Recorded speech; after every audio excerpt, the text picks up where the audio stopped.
So can you tell us a little bit about what your archive contains? My archive contains a bit of everything. And then you can give the pointers, so like Yeah. Okay, so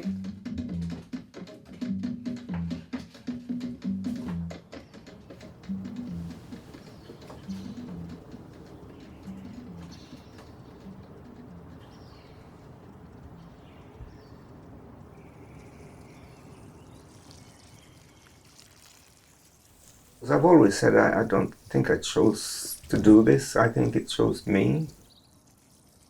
And I never really consider it my practice. It's just what I do.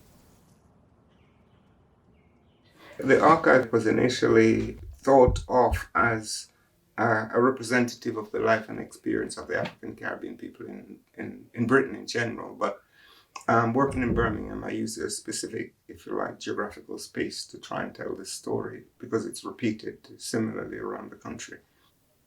At the time, we were being told that as Black people, we hadn't contributed anything to humanity. And these were being told to students and to people. And so much so, if we had scholars amongst us who would come and tell us stories, invariably you didn't believe the story until they were confirmed by some white person. You know, that's how bad it was, because we didn't have access to the material. We all, if you like, suffered similarly, which brought us together as a community to bring about some changes to our plight at the time. And it is those people primarily, if you like, that I focused on. I felt it was important, imperative that we as a people write our own history. And I remember where I was standing and decided, yes, photography is what I want to use to pursue this idea of documentation. So what I did is develop a framework. I posed the questions that we were asking in Jamaica to myself. What is life like here? You know, how do I tell a story to someone?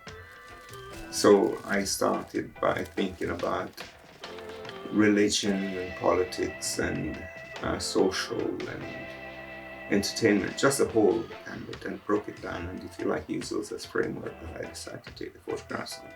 And whatever I couldn't document, I felt I would collect. Leaflets, pamphlets, books, vinyls, tape recordings that just people have used, and also videotape that they've made, newspapers, pretty well everything. But I've also had a chance to produce as well as photograph. I've done some paintings and collages and other things which have, if you like, slotted into it.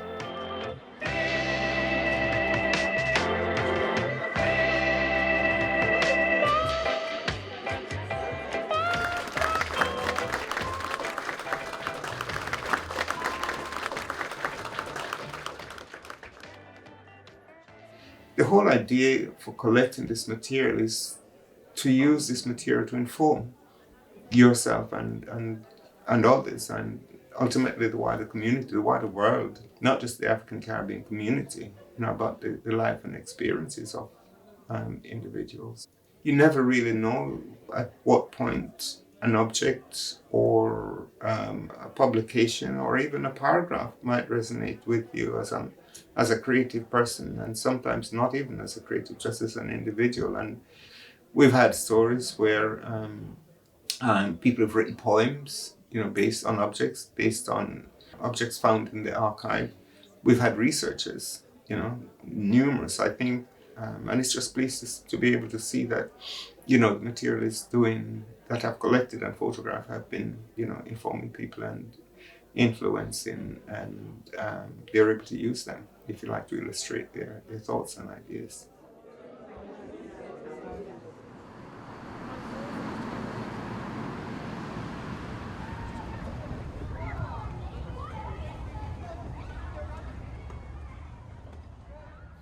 So my interest was really to photograph everything between birth and death.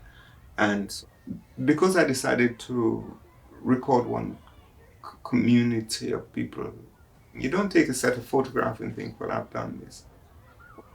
Sometimes the people move. Sometimes there's a relationship between the person you're photographing and the juxtaposition of others who might move within that sphere.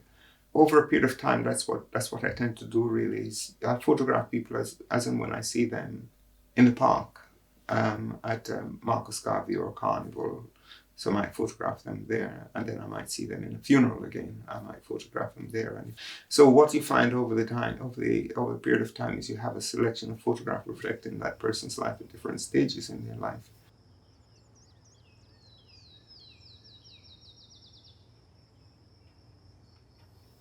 I think it's a wonderful responsibility to be able to capture these objects. One such one is the African Liberation Day in Handsworth Park, 1977. And that occasion, I felt the enormity of the presence of people and what they were trying to say. And I felt it was just imperative that I went up on that stage, and take some photographs. And fortunately I did, because it was one of the largest gathering of solely Black people in the country at the time. But from time to time I pass places where I've taken photographs, and it's amazing how these places look small by comparison. The place where Latier Shakespeare and Charlene Ellis, where they died. Just going back to these spaces, the photographs look much bigger, than the spaces. You can't imagine that these events took place there. So I would have been here when I took the photograph of Wilfred on his bike.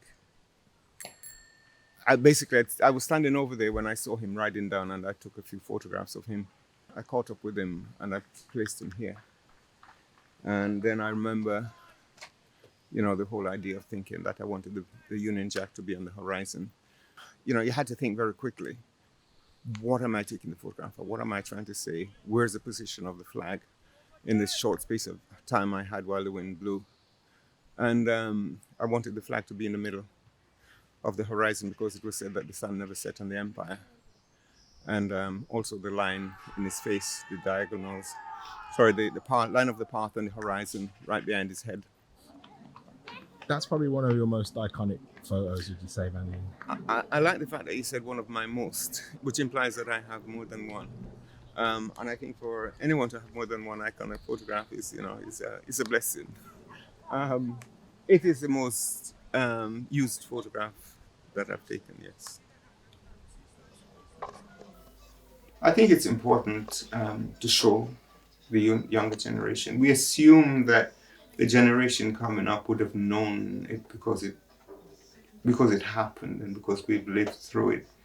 But I don't think just your voice telling the story is sufficient. We need these illustrations, which photographs provide, is a wonderful tool for. I think I had an exhibition at Birmingham Museum and Art Gallery once, and this young guy looked in the photograph and he saw one of his family members, and he didn't think that this event had taken place.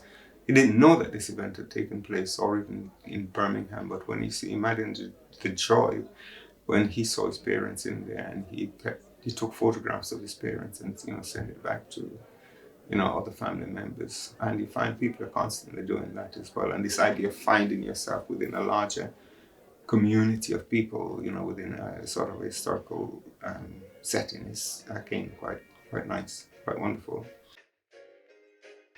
I think it's enormously important that it's archived. It's the only way people will have access to this material easily. We need to collect these for future reference.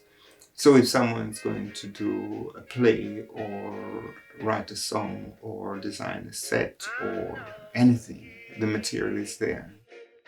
I'm not collecting them for myself. I'm not collecting them just to fill the flat or to make them look good. I'm collecting them so that people can reference this material. And the only way they can reference it is by making them available, and the archive is the only way, the best way, if you like, of making this material available. So that the future generations, younger people can get engaged with it, with the material, can touch it, come and read it, share experience from people who've lived in that environment, and so on. It feels like a responsibility to document these things because I've chosen to make it such. Having been told that we contributed nothing, I didn't want the period that I existed in to be a period in time when our contribution wasn't somehow listed. But it's a pleasant responsibility. I feel like it's not one where I feel, that I'm burdened with. There's no retirement from art. And it was never really a case of choosing the good things. I say it's not for me to choose what I record, but to record everything and let the future decide on what they would like to look at.